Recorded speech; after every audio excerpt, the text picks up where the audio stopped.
ஆண்டவராக இயேசு கிறிஸ்து நாமத்தினால் யாவருக்கும் அன்பின் வாழ்த்துதல். என்னோடு கூட திருப்பிக் கொள்ளுங்க. ரோமர் 15ஆம் அதிகாரம் 13ஆம் வசனம் 14 வசனம். ரோமர் 15, 13, 14. பரிசுத்த ஆவியின் பலத்தினாலே உங்களுக்கு நம்பிக்கை பெருகும்படிக்கு நம்பிக்கையின் தேவன் விசுவாசத்தினால் உண்டாகும் எல்லாவித சந்தோஷத்தினாலும் சமாதானத்தினாலும் உங்களை நிரப்புவாராக. என் சகோதரரே நீங்கள் நற்குணத்தினால் நிறைந்தவர்களும் சகல அறிவினாலும் நிரப்பப்பட்டவர்களாகவும் ஒருவருக்கொருவர் புத்தி சொல்ல வல்லமை உள்ளவர்களாக இருக்கிறீர்கள் என்று நானும் உங்களை குறித்து நிச்சயித்து இருக்கிறேன். எத்தனை பேர் ஆமென் சொல்றீங்க? இந்த காலை வேளையில ஆண்டவர் நம்ம சபைக்கு கொடுத்த வார்த்தை உங்களை எல்லா விதத்திலும் கர்த்தர் நிரப்புவாராக. எத்தனை பேர் ஆமென் சொல்றீங்க? எல்லா விதத்திலையும் கர்த்தர் உங்களை நிரப்புகிற தேவனாகவே இருக்கிறார். எப்போ நிரப்ப முடியும்னா காலியா இருக்கும்போது தான் நிரப்ப முடியும். எம்டியாக இருக்கும்போது தான் நிரப்ப முடியும். ஒன்றுமே இல்லாத போது தான் நிரப்ப முடியும். எத்தனை பேர் ஆமென் சொல்கிறீங்க? அந்த குடத்தில் தண்ணி இருக்கும்போது நம்ம என்ன பண்ணுறோம்? தண்ணி போய் என்ன பண்ணுறோம்? பிடிக்கிறோம், நிரப்புறோம். அப்போ காலியாக இருக்கிற வெறுமையாக இருக்கிற உங்கள் வாழ்க்கையை ஆவியான இந்த காலை வேளை கர்த்தர் நிரப்புவாராக. எதில் நீங்கள் நிரம்பி இல்லாமல் வறுமையோடு இருக்கீங்களோ கர்த்தர் நிரப்புவாராக. நீங்கள் விசுவாசத்தோடு நீங்கள் இந்த வார்த்தை கேட்டு உங்கள் வாழ்க்கையில் இருக்கிற எல்லா குறைவுகளையும் கர்த்தர் நிரப்புவாராக. எல்லா எம்டியான பாத்திரங்களை கர்த்தர் நிரப்புவாராக. அல்லேலூயா. ஒரு பாத்திரம் கர்த்தர் நிரப்ப செய்வார். உங்கள் வாழ்க்கையில் எம்டியாக இருக்கிறத கர்த்தர் நிரப்புகிற தேவன். ஆண்டவர் நிரப்புறதுல அவர் வல்லமுள்ள தேவன். எத்தனை பேர் ஆமென் சொல்கிறீங்க? ஆதி ஆகமத்தில் முதல் அதிகாரத்தில் ஆண்டவர் நிரப்புனார். பூமி தேவன் வானத்தையும் பூமியை கர்த்தர் உண்டாக்கினார்.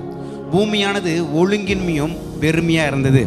ஒழுங்கின்மையும் வெறுமையாக இருந்த இந்த பூமியை கர்த்தர் நட்சத்திரங்களையும் சூரியனும் சந்திரனும் சமுத்திரத்தையும் நீரூட்டுகளையும் நீர்வீழ்ச்சிகளையும் மிருகச்சிவன்களையும் மனிதர்களையும் மரங்களையும் கனிகளையும் கர்த்தர் எல்லா விதமான காரியத்தினால இந்த பூமியை கர்த்தர் நிரப்பினார்.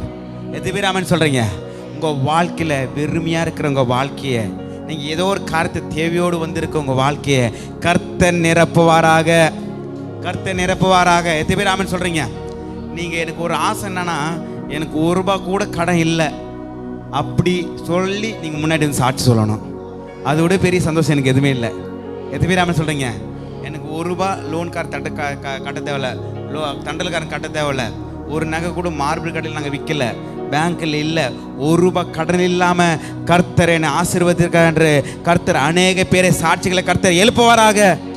கர்த்தர் உங்களை அப்படி நிரப்பி அப்படி சாட்சி சொல்ல வைப்பாராக. எத்தனை பேர் ஆமென் சொல்கிறீங்க?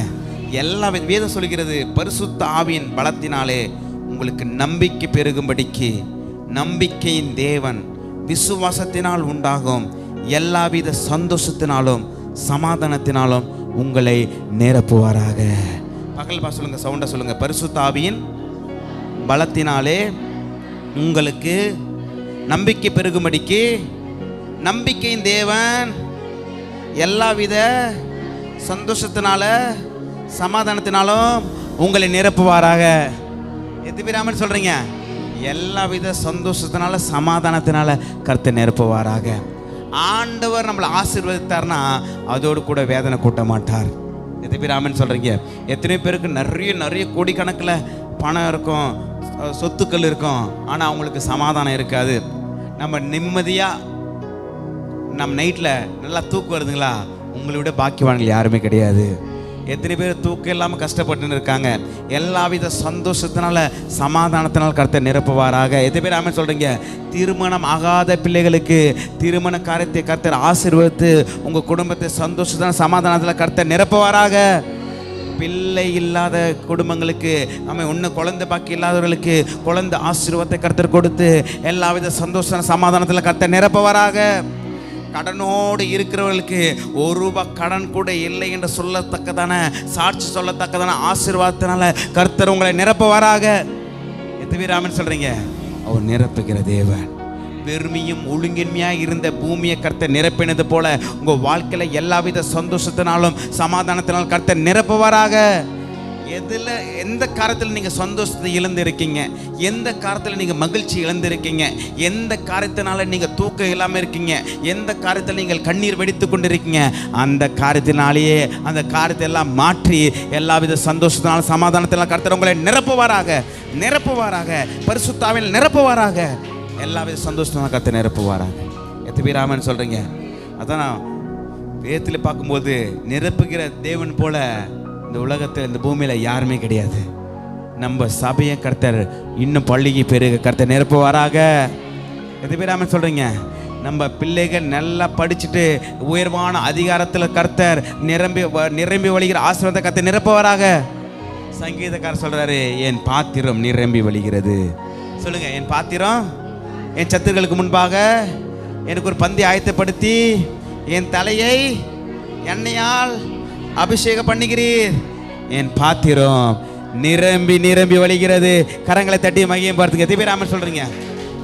உங்கள் வாழ்க்கையில் கூட நான் சொல்கிறேன், எதில் குறைவாக இருக்கீங்க, எதில் நீங்கள் தரித்திரப்பட்டு இருக்கீங்க, எதில் உங்களை கண்ணீர் வடித்து கொண்டிருக்கிறது, எதில் நீங்கள் வேதனைப்பட்டு கொண்டிருக்கீங்க, அதில் இருந்து கர்த்தர் உங்களை மீட்டெடுத்து எல்லாவித சந்தோஷத்தினால் சமாதானத்தில் கர்த்தர் நிரப்புவாராக. எதை குறித்து நீங்கள் கவலைப்பட தேவையில்ல. கர்த்தர் உங்களை கொடுத்தார் என்றால் அது தேவையில்லை, கர்த்தர் சந்திப்பார். கர்த்தர் உங்களை பிள்ளைகளை கொடுத்திருக்கிறாரா, அந்த பிள்ளைகள் எப்படி வருவாங்க, எப்படி போவாங்க, சூழ்நிலை நிமித்தமாக பிள்ளைகள் பின்மாற்றத்தில் போயிருக்கலாம், கஷ்டமான பாதையில் போயிருக்கலாம். மீண்டுமாக கர்த்தர் அந்த பிள்ளைகளை புதுப்பித்து மீண்டுமாக கர்த்தர் நம்ம ஊழியத்தில் கர்த்தர் பயன்படுத்துகிற தேவனாகவே இருக்கிறார். நான் உதாரணத்தோடு நான் சொல்ல போகிறேன் பாருங்கள். எத்தனை பேர் ஆமென் சொல்கிறீங்க? நீங்கள் அதே போல நீங்கள் நேரம் இல்லாதனால கொஞ்சம் வேகமாக அந்த வசந்த மாட்ட ஒரு சில வசனம் சொல்லிட்டு போயிடுறேன். எபேசியர் 1:23 சொல்லுது, தேவன் எல்லா விதத்திலும் எல்லாவற்றாலும் நிரப்புகிற தேவன்.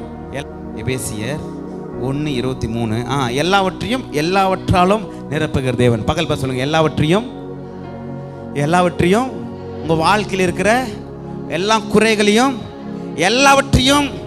எல்லாவற்றாலும் நிரப்புகிற தேவன். கரங்களை தட்டி மகிய பார்த்துக்கு. எத்தனை பேர் ஆமென் சொல்றீங்க? எப்படி நடக்கலாம்னு தெரியாதுங்க, எல்லாவற்றாலும் நிரப்புகிற தேவன். யாருக்கும் தெரியாது, நிரம்பி வழிகிற ஆசீர்வாதத்தை கர்த்தர் கொடுப்பாராக. எத்தனை பேர் ஆமென் சொல்றீங்க? நான் சொல்லுகிறேன், எதில் நீங்கள் குறைவா இருக்கீங்களோ, எதில் நீங்கள் வேதனைப்பட்டு இருக்கீங்களோ, எதில் நீங்கள் கஷ்டப்பட்டு கொண்டு இருக்கீங்களோ, அதெல்லாம் கர்த்தர் மாற்றி கர்த்தர் உங்களை எல்லாவற்றாலும் நிரப்புகிற தேவனுக்கு கரங்களை தட்டி மகிய பார்த்துங்க. எத்தனை பேர் ஆமென் சொல்றீங்க? எல்லாவற்றாலும் நிரப்புகிற தேவன். அல்லேலூயா. அதே போல பிலிப்பியர் 4:19 சொல்லுது, என் தேவன் தம்முடைய மகிமையின் ஐஸ்வரியத்தின்படி உங்கள் குறைகள் எல்லாம் கிறிஸ்து இயேசுக்குள் நிறைவாக்குவாராக. சொல்லுங்க, என் தேவன் தம்முடைய மகிமையின் ஐஸ்வரியத்தின்படி என்னுடைய குறைகள் எல்லாம் கிறிஸ்து இயேசுக்குள் நிறைவாக்குவார். எத்தனை பேர் ஆமென் சொல்றீங்க? நாம் நினைக்கிற மாதிரி நோட்டு காந்தி தாத்தா போட்டு நோட்டு மட்டும் தான் நம்ம ஐஸ்வர்யம் நினைக்கணும், கிடையாது. வேதம் சொல்கிறது கிருபையின் ஐஸ்வர்யம். சொல்லுங்க, கிருபையின் ஐஸ்வர்யம். எது பேர் ஆமென் சொல்றீங்க? ஊழி செய்யும் பொழுது சீஷர்கள்லாம் போகிறாங்க. ஆண்டவர் சொல்கிறாரு, நீங்கள் பாக்கெட்டில் காசு எடுத்துன்னு போகாதீங்க, ஒரு பாட்டில் தண்ணி எடுத்துன்னு போங்க, செருப்பு கூட கொஞ்சம் தேஞ்சு போன செருப்பு போட்டு போங்க, எதுவுமே நீ ஆயத்து பண்ணி நீ ஊழியத்தில் போகாத, நீ ஒன்றுமே இல்லாமல் அங்கே போ. ஆபிரகாமை வெறுங்கையா கர்த்தர் அழைத்தாரு, பூமி தாங்க முடியாத ஆசீர்வாதத்தினா கர்த்தர் நிரப்பினார். எத்தனை பேர் ஆமென் சொல்றீங்க? அப்படிதான் அந்த வசனம் அப்படியே சொல்லுது பாருங்க. ஆதியாகமம் 13 5 6 அப்படியே வேதம் சொல்லுது பாருங்க. ஆதியாகமம் 13:5-6 வாசிங்க. ஆபிரகாமுடனே வந்த லோத்துக்கும் ஆடு மாடுகளும் கூடாரங்களும் இருந்தன. அவர்கள் ஒருமித்து குடியிருக்க அந்த பூமி அவர்களை தாங்கக்கூடாதிருந்தது. அவர்களுடைய ஆஸ்தி மிகுதியாயிருந்தபடியால் அவர்கள் ஒருமித்து வாசம் பண்ண ஏதுவில்லாமல் போயிற்று. சொல்றீங்க, ஆபிரகாமோடு வந்த லோத்துக்கு ஆடுகளும் மாடுகளும் கூடாரங்களும் இருந்தன. அவர்கள் ஒருமித்து குடியிருந்த அந்த பூமி அவர்கள் தாங்கக்கூடாததாக இருந்தது. அவர்களுடைய ஆஸ்தி மிகுதியாக இருந்தபடினால் அவர்கள் ஒருமித்து வாசம் பண்ண ஏதும் இல்லாமல் இருந்தது. பூமி தாங்க முடியாத ஆசீர்வாதம். சொல்லுங்க, பூமி தாங்க முடியாத ஆசீர்வாதம். பகல் பசங்க, பூமி தாங்க முடியாத ஆசீர்வாதம். எதுவிராம சொல்றீங்க? பூமி தாங்க முடியாத ஆசீர்வாதத்தினால் கர்த்தர் நிரப்புவாராக. அவர் தகப்பன் வீட்டில் அழைக்கும் பொழுது வெறுங்கையா வராரு. நம்ம வீட்டில் இருக்கிற நம்ம ஆசீர்வாதம் நம்ம பாக்கெட்டில் கூட ஒன்றுமே இல்லாமல் இருக்கும். ஆனால் வேதம் சொல்லுகிறது, ஆபிரகாமுக்கு பூமி தாங்க முடியாத ஆசீர்வாதம். பூமி தாங்க முடியாத ஆடு மாடுகளை கர்த்தர் கொடுத்தார். பூமி தாங்க முடியாத செல்வங்களை கர்த்தர் கொடுத்தார். வெள்ளிகளை கர்த்தர் கொடுத்தார். தங்கத்தை கர்த்தர் கொடுத்தார். வேலைக்காரர்கள் தோட்டம் தொருகளை கர்த்தர் நிறைவாக ஆஸ்திகளை கர்த்தர் கொடுத்து நிரப்பினார். பிள்ளையே இல்லாதவனை எடுத்து 75 வயசுல கர்த்தர் வாக்குத்தத்தத்தை கொடுத்து அவர் எல்லாவித ஆசீர்வாதத்தில் கர்த்தர் நிரப்பினார். 75 வயசுலேயே ஆபிரகாமுக்கு நிரப்பினார் என்றால் ஏன் கர்த்தர் உங்கள் நிரப்ப மாட்டார்? குழந்தை இல்லாத சூழ்நிலை இருக்கும் பொழுதே ஆபிரகாம் எல்லாவித ஆசீர்வாதத்தினால் கர்த்தர் நிரப்பினார் என்றால் ஏன் கர்த்தர் உங்களை நிரப்ப மாட்டார்? ஏன் உங்கள் வாழ்க்கையில் இருக்கிற குறையை கர்த்தர் மாற்ற மாட்டார்? ஏன் உங்களுடைய எல்லா குறைகளின் எல்லாத்தையும் கர்த்தர் நிறைவாக மாற்றுகிற தேவனாகவே இருக்கிறார். இதுவே ராமன் சொல்றீங்க. ஆசீர்வாதம் பணம் மாத்திரம் இல்லை, பிள்ளைகளும் ஆசீர்வாதம் தான். எத்தனை பேர் ராமன் சொல்கிறீங்க?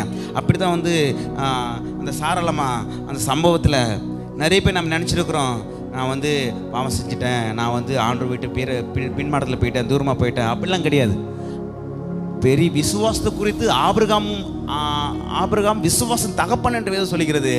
ஆனால் அவங்கள போல ஒரு அவிசுவாசம் யாரும் இருக்க மாட்டாங்க. என்ன நடந்தது?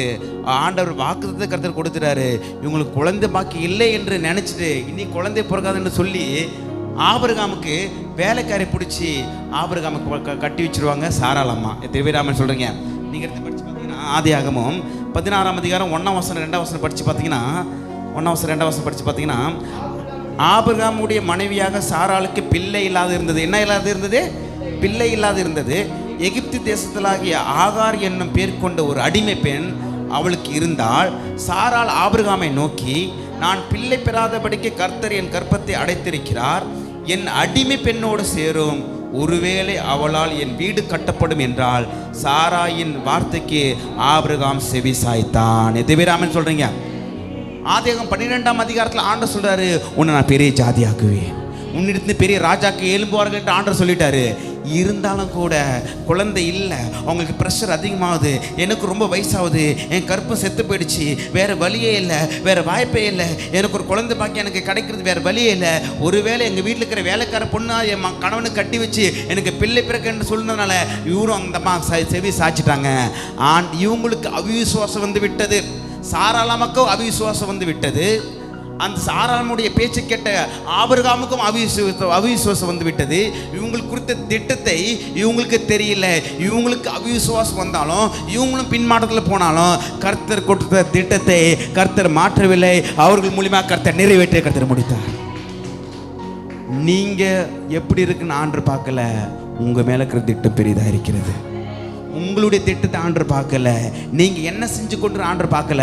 நீங்கள் பிறப்பதற்கு முன்பாகவே, நீங்கள் ரட்சிக்கப்படுவதற்கு முன்பாகவே உங்களுக்குன்னு ஒரு பெரிய திட்டத்தை கர்த்தர் வைத்திருக்கிறார். பகல் பசங்க, உங்களுடைய திட்டத்தை,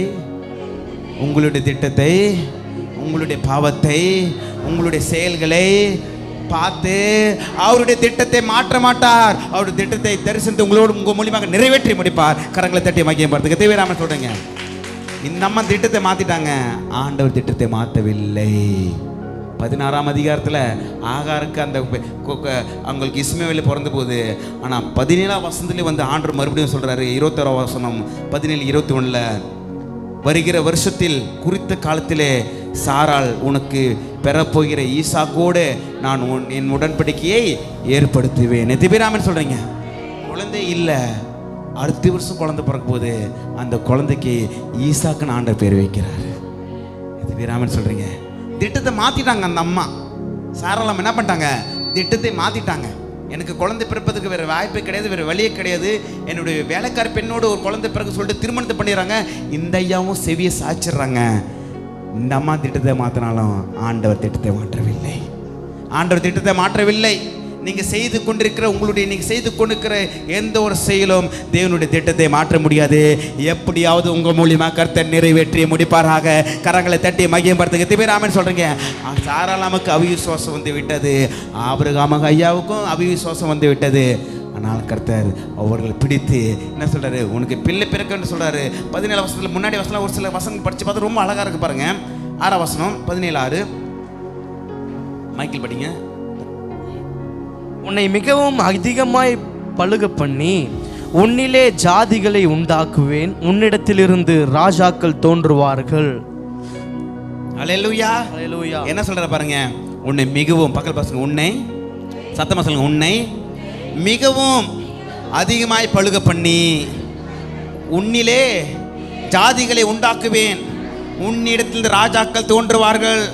சொல்லுங்க. உனக்கும் உனக்கு பின்வரும் உன் சந்ததிக்கும் நான் தேவனாய் இருக்கும்படிக்கு உனக்கும் அவர்களுக்கு ஒரு உடன்படிக்கை ஏற்படுத்துவேன். கரங்களை தட்டி மகிமைப்படுத்துங்க. திபிராமன் சொல்றீங்க. 16ஆம் வசனத்திலே சாரளமா தேவனுடைய திட்டத்தை குலைச்சிட்டாங்க. ஆண்டவர் கொடுத்த வாக்குத்தத்தை மறந்துட்டாங்க. ஆகாருக்கு திருமணம் பண்ணி வச்சு ஆபிரகாம கூட இஸ்மவேலை பிறந்துட்டான். ஆனால் ஆண்டவர் மீண்டுமாக வருகிறார். அன்பு தேவனுடைய பிள்ளைகளே, உங்களுக்கான திட்டம் பெரிதாக இருக்கிறது. அன்பு தேவனுடைய பிள்ளைகளே, உங்களுக்கான தரிசனம் பெரிதாக இருக்கிறது. நீங்க செய்து கொடுக்கிற காரியம் அந்த தேவனுடைய திட்டத்தின் தரிசனத்தை ஒரு நாள மாற்றாது.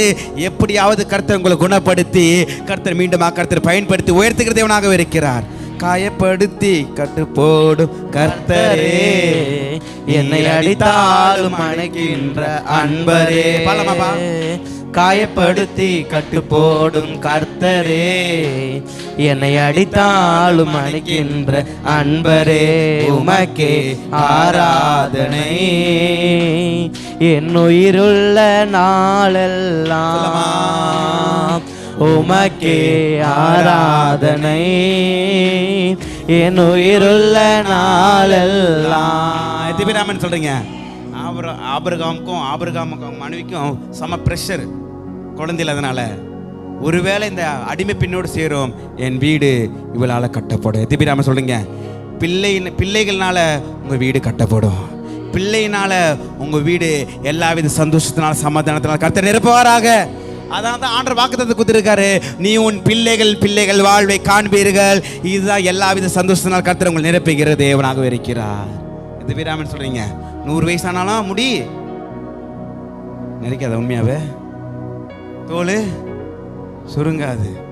யாருக்குன்னா பொண்ணு பார்க்க கூட போயிட்டுனா ஒருத்தர் வந்து கேட்குறாங்க, 2 பேர்ல யாருங்க மாப்பிள்ள? இதை போகுது. அதனால தான் வந்து பொண்ணு பார்க்கறது கை நிலைக்குது, எங்கேயும் போகிறதே கிடையாது. நான் இப்போ பிள்ளையினால கர்த்தர் குடும்பத்தை கர்த்தர் நிரப்புவார். பணத்தினால கர்த்தர் குடும்பத்தை கர்த்தர் நிரப்புவார். சந்தோஷத்தினால குடும்பத்தை நிரப்புவார். மகிழ்ச்சினால கர்த்தர் நிரப்புவார். எத்தனை பேர் ஆமென் சொல்றீங்க? எல்லாவித சந்தோஷத்தினால் சமாதானத்தினாலும் நிரப்புகிற தேவனாகவே இருக்கிறார். அது மாத்திரமல்ல, சாலமோனுக்கு ஞானத்தினால் கர்த்தர் நிரப்பினார். அதுக்கப்புறம் பார்த்தீங்கன்னா சாரி பார்த்து விதவைக்கு கொஞ்சமாவ அந்த 3 வருஷம் வரைக்கும் கர்த்தர் முழுமையாக கர்த்தர் நிரப்பி பஞ்சம் இல்லாமல் கர்த்தர் நடத்தினார். எத்தனை பேர் ஆமென் சொல்றீங்க? யாக்கோபு வெறுங்கையாய் மாமனார் வீட்டுக்கு போனாரு. 2 பரிவாரங்களோடு அது திரும்பி வரும்படியாக கர்த்தர் நிரப்பினார். ஒன்றுமே இல்லாத நம்ம கிராமத்தில் சின்ன வீட்டில் இந்த இடத்துல நம்ம ஸ்டார்ட் பண்ணோம். இப்போ 1க்கு 2 சபையை கர்த்தர் கொடுத்திருக்கிறார். 2 பரிவாரங்கள் பல பரிவாரங்களை கர்த்தர் மாற்றுவாராக. இங்கிருந்து அநேக ஊழியக்காரர்களை கர்த்தர் எழுப்புவாராக.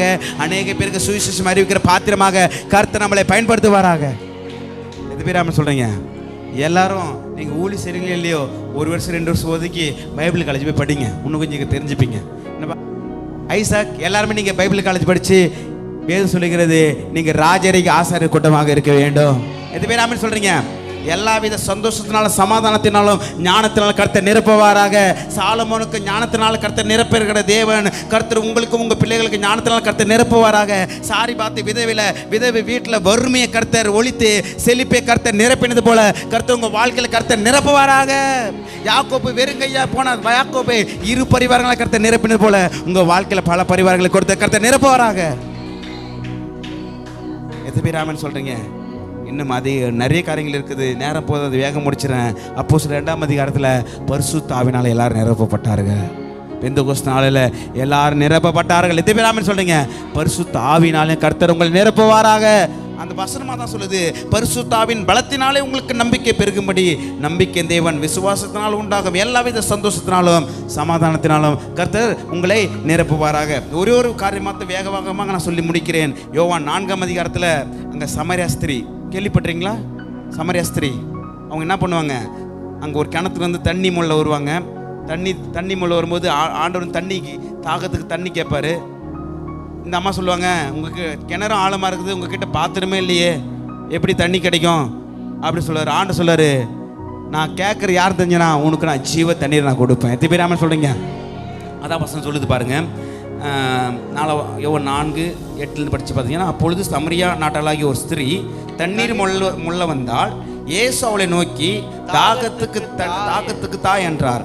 யூதர்கள் சமாரியரோடு சம்பந்தம் கொள்ளாதவர்களாக இருந்தபடினால் சமாரியா ஸ்திரீ அவரை நோக்கி, நீ யூதனாய் இருக்க சமாரியா ஸ்திரீ என்னிடத்தில் தாகத்துக்கு தா என்று எப்படி கேட்கலாம் என்றால், இயேசு அவளுக்கு பிரதியுத்தரமாக, நீ தேவனுடைய ஈவையும் தாகத்துக்கு தா என்று உன்னிடத்தில் கேட்கிறவர் இன்னார் என்பதை அறிந்தானால் நீயே அவரிடத்தில் கேட்டிருப்பாய், அவர் உனக்கு ஜீவ தண்ணீரை கொடுத்திருப்பார். எத்தனை பேர் ஆமென் சொல்றீங்க? அந்த அம்மா சொல்றது, அதற்கு அந்த ஸ்திரீ, ஆண்டவரே, முண்டு கொள்ள உம்மிடத்தில் பாத்திரம் இல்லையே, கிணறும் ஆழமாக இருக்கிறது, பின்ன எங்கேருந்து உமக்கு ஜீவ தண்ணீர் வரும்? இந்த கிணற்றை எங்களுக்கு நம்முடைய பிதாவாகிய யாக்கோபை பார்க்க நீ பெரியவரா? அவர் பிள்ளைகள் அவர் மிருக ஜீவனுக்கு இதுவே குடித்தது உண்டே என்றால், இயேசு அவளுக்கு பிரதியுத்தரமாக, இந்த தண்ணீரை குடிக்கிறவனுக்கு மறுபடியும் தாகம் உண்டாகும், நான் கொடுக்கிற தண்ணீரை குடிக்கிறவனுக்கு ஒரு காலம் தாகம் உண்டாகாது, நான் அவனுக்கு கொடுக்கும் தண்ணீர் அவனுக்குள்ளாக நித்திய காலமாக ஊறுகிற நீர் ஊற்றாய் இருக்கும். இது பேர் ஆமென் சொல்றீங்க? அந்த ஸ்திரீ அவரை நோக்கி அந்த தண்ணி கேட்குறாரு. உடனே ஆண்டவர் 16 சொல்றது, இயேசு அவளை நோக்கி, நீ போ, உன் புருஷனை இங்கே அழைத்து கொண்டு வா என்றால். அதற்கு அந்த ஸ்திரீ, எனக்கு புருஷன் இல்லை என்றால். இயேசு அவளை நோக்கி, எனக்கு புருஷன் இல்லை என்று நீ சொன்னது சரிதான், எப்படி எனில் 5 புருஷர்கள் உனக்கு இருந்தார்கள், இப்பொழுது உனக்கு இருக்கிறவர் உனக்கு புருஷன் அல்ல, இது உள்ளபடியே நீ சொன்னா. அந்த காலத்திலே ஃபாரின் ஸ்டைலில் வந்திருக்காங்க. தண்ணி தான் கேட்க முடியும், உடனே போய் புருஷன் போய் கூட்டினு வா. உடனே அந்த அம்மா சொல்லுது, எனக்கு புருஷன் இல்லையே. ஆண்டவர் சொல்லாரு, நீ சொன்னது கரெக்ட் தான், உனக்கு 5 புருஷர்கள் இருந்தாங்க, ஆனால் இப்போ இருக்குது உன் புருஷன் இல்லை. இந்த அம்மாவுக்கு வேற ஒரு தாகம் இருந்தது, பாவம் தாகம் இருந்தது. ஆனால் ஆண்டவர் சொல்லாரு, இந்த பாவத்தெல்லாம் ஆண்டவர் மன்னிச்சு அந்த அம்மாவுக்கு ஜீவ தண்ணீர்ல ஒரு வாழ்க்கையை கர்த்தர் மாற்றி போட்டார். எத்தனை பேர் ஆமென் சொல்றீங்க? இந்த அம்மா ஓடி அங்கே சுவிசேஷம் அறிவிக்கிறாங்க, அநேக பேர் ரட்சிக்கப்பட்டாங்க. எத்தனை பேர் ஆமென் சொல்றீங்க? இந்த அம்மாவுடைய வாழ்க்கையில ஏதோ ஒரு தாகம் இருந்து கொண்டிருந்தது, பாவம் இருந்து கொண்டிருந்தது, பேசுத்தனம் இருந்து கொண்டிருந்தது, விபச்சாரம் இருந்து கொண்டிருந்தது. அதுலேருந்து அந்த அம்மாவை மீண்டு கொண்டு வர முடியல. ஆண்டவர் சுவிசேஷம் அறிவிக்கும் பொழுது ஸ்ட்ரெயிட்டாக போய் கேட்டிருந்தாங்கன்னா அந்த அம்மா பதில் சொல்லியிருக்காது, தாகத்துக்கு கொஞ்சம் தண்ணி கொடுமா, அப்படியே நைஸாக பேசி மெயின் பாயிண்ட்டுக்கு வந்துட்டாரு. சுவிசேஷம் கூட நீங்கள் ஸ்ட்ரெயிட்டாக போயிட்டு எடுத்தங்கோத்த நீங்கள் சொல்லக்கூடாது, நாசூக்காக பேசி அவர்கள் கிறிஸ்துக்குள்ளாக வழி நடத்த வேண்டும். எத்தனை பேர் ஆமென் சொல்றீங்க? இந்த அம்மா பாவத்துக்குள்ளாக மூழ்கிருந்த இந்த அம்மாவை கர்த்தர் ஜீவ தண்ணீருள்ள ஒரு வாழ்க்கையாக கர்த்தர் மாற்றி போட்டார். எல்லாவித சந்தோஷ சமாதானத்தில் கர்த்தர் நிரப்பினாராக. எத்தனை பேர் ஆமென் சொல்றீங்க? அதே போல் உங்கள் வாழ்க்கை, உங்கள் குடும்பத்தை, உங்கள் பிள்ளைகள் கர்த்தர் நிரப்புகிற தேவனாக இருக்கிறார். ஒரு நிமிடம் எல்லாரும் எழுந்து நின்று ஒரு நிமிடம் ஜெபம் பண்ணி நம் திருவிருந்துக்காக ஆயத்தமாக இருப்போம். ஒரு நிமிடம். ஆண்டவரே, எல்லாரும் கரங்களை உயர்த்தி, ஆண்டவரே, எல்லாவித சந்தோஷத்தினால் சமாதானத்தை நாங்கள் நிரப்புங்க ஐயா, நாங்கள் நிரப்பும்படியாக செபிக்கிற ஆண்டவரே, பரிசுத்த ஆவியின் பலத்தினாலே உங்களுக்கு நம்பிக்கை பெருகும்படிக்கு, நம்பிக்கை தேவன் விசுவாசத்தினால் உண்டாகும் எல்லாவித சந்தோஷத்தினால் சமாதானத்தினால் கர்த்தர் உங்களை நிரப்புவாராக. ஆமென். எல்லாவற்றால் நிரப்புகிற தேவன் அவர் நம்மளோடு கூட இருக்கிறார். தேவன் தம்முடைய மகிமையின் ஐஸ்வரியத்தின்படி உங்கள் குறைகள் எல்லாம் கிறிஸ்து இயேசுக்குள் கர்த்தர் நிறைவாக்குவாராக. ஆமென். ஆபிரகாம், ஆமென், நீங்க ஆபிரகாம் அவருடைய ஆஸ்தி, பூமி தாங்க முடியாத ஆஸ்தியாக கர்த்தர் நிரப்பியிருந்தார் அவர்கள் வாழ்க்கையில். எத்தனை பேர் ஆமென் சொல்றீங்க? ஆஸ்தி இருந்தாலும் பிள்ளை செல்மை இல்லை. அந்த அம்மாவுக்கு அவிசுவாசம், இந்த ஐயாவுக்கு அவிசுவாசம். ஆனாலும் கூட அவர்களுக்கு கொடுத்தான திட்டத்தை கர்த்தர் நிறைவேற்றியே கர்த்தர் முடித்தார். மிகவும் பழுகி பெருக செய்வேன், உன்னிடத்தில் ராஜாக்கள் எழும்புவார்கள். ஒரு குழந்தை கூட இல்லை, ஆனா சொல்ற ராஜாக்கள் எழும்புவார்கள். உங்களை மாத்திரம் ஆண்டவர் பார்க்கலைங்க, ஆண்டவர் உங்க சந்ததியே கர்த்தரை பார்த்து கொண்டு இருக்கிறார். உங்கள் மூலியமா உங்க சந்ததியை கர்த்தர் ஆசீர்வாதத்தை கர்த்தர் கொண்டு கொண்டிருக்கிறார். எத்தனை பேர் ஆமென் சொல்றீங்க? இதுதான் ஒரு பெரிய சந்தோஷமாகவே இருக்கிறது. சாலமோனுக்கு ஆண்டவர் ஞானத்தை கர்த்தர் நிரப்பினார். ஆமென். சாரிபாத் விதை வீட்டில் ஆமென் மாவும் எண்ணெயும் முழுமையாக கர்த்தர் நிரப்பி ஆசீர்வதித்தார். வெறுமையாய் போன யாக்கோபே 2 பரிவாரங்களை கர்த்தர் கொடுத்து நிரப்பினார். அப்போஸ்தலர்கள் நாட்களில் அவர்கள் பெந்தகோஸ்து நாட்களில் எல்லாரும் கூடியிருந்த பொழுது அவர்கள் பரிசுத்த ஆவினால் நிரப்பப்பட்டது போல கர்த்தர் உங்களை நிரப்புவாராக.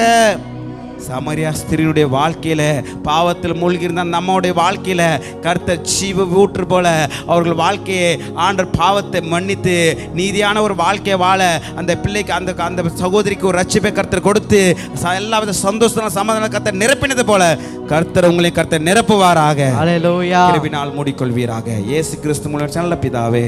ஆமென். ஆமென்.